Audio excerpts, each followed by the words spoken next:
അന്ന റസൂലുള്ളാഹി സ്വല്ലല്ലാഹു അലൈഹി വസല്ലമ ഖാൽ മാ മലഅ ഇബ്നു ആദമ വിആഅൻ ശർറൻ മിൻ ബത്നിഹി.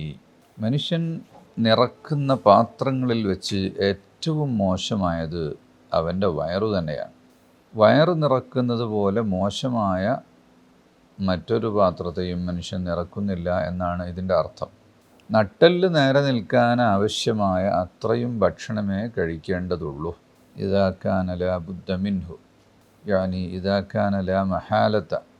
കുറച്ചുകൂടെ കഴിച്ചാലേ വിശപ്പടങ്ങൂ, തീരെ കഴിക്കാതിരിക്കാൻ പറ്റില്ല എന്ന ഒരു രീതിയാണെങ്കിൽ ഫസുലുസുല്ലി ത്വആമിഹി, വയറിൻ്റെ മൂന്നിലൊരു ഭാഗം മാത്രം കഴിക്കുക, മൂന്നിലൊരു ഭാഗം വെള്ളം കുടിക്കുക, മൂന്നിലൊരു ഭാഗം വായുവിന് വേണ്ടി ഒഴിച്ചിടുക എന്നാണ്. അപ്പോൾ സുലുസുല്ലി ത്വആമിഹി എന്ന് പറഞ്ഞാൽ അതിൻ്റെ അർത്ഥം അതാണ് വയറ് നിറയൽ എന്നാണ്.